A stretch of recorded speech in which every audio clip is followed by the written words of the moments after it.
नमस्कार मित्रों, हमारे चैनल पर आपका स्वागत है। आज हम इस वीडियो में भगवान शंकर की एक पुत्री की कथा सुनेंगे। उसका नाम अशोक सुंदरी के जन्म। भगवान शिव की पुत्री अशोक सुंदरी के जन्म और विवाह की कथा सुनेंगे। भगवान शिव की एक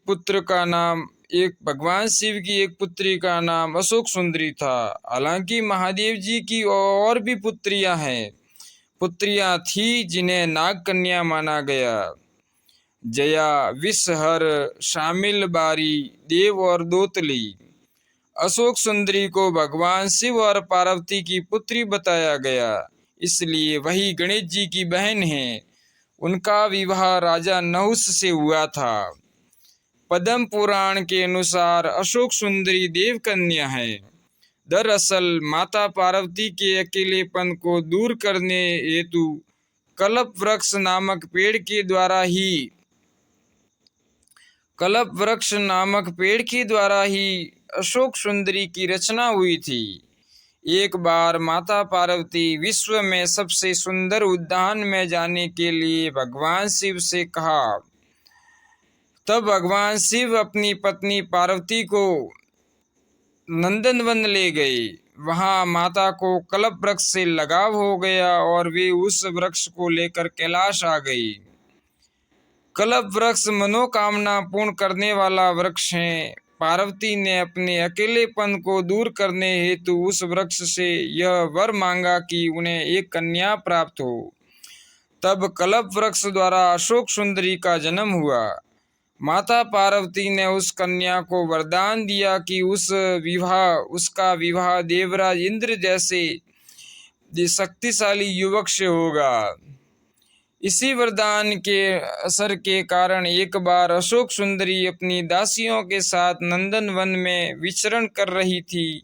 तभी वहां हुड नामक राक्षस आ गया, जो अशोक सुंदरी की सुंदरता से मोहित हो गया। तभी वहां हुंड नामक राक्षस आ गया, जो अशोक सुंदरी की सुंदरता से मोहित हो गया और उसने अशोक सुंदरी के सामने विवाह का प्रस्ताव किया। ओम नमः शिवाय। लेकिन अशोक सुंदरी ने अपने वरदान और विवाह के बारे में बताया कि उनका विवाह नहुष से ही होगा। यह सुनकर राक्षस ने कहा कि वह नहुष को मार डालेगा।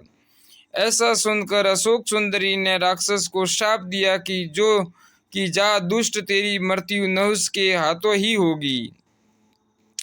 यह सुनकर वह राक्षस घबरा गया। तब उसने राजकुमार नहुष का अपहरण कर लिया, लेकिन नहुष को राक्षस हुंड की एक दासी ने बचा लिया। इस तरह महर्षि वशिष्ठ के आश्रम में नहुष बड़े हुए और उन्होंने हुंड का वध किया। इसके बाद नहुष और अशोक सुंदरी का विवाह हुआ। विवाह के बाद अशोक सुंदरी ने ययाति जैसे वीर पुत्र तथा 100 रूपवती कन्याओं को जन्म दिया। ययाति भारत के चक्रवर्ती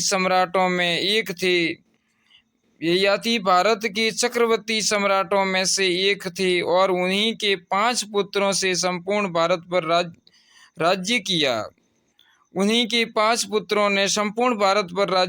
था। उनके 5 पुत्रों का नाम था पुरु, यदु, तुर्वसु, अनु और द्रुहु। इन्हें वेदों में पंचनद नाम से कहा गया है।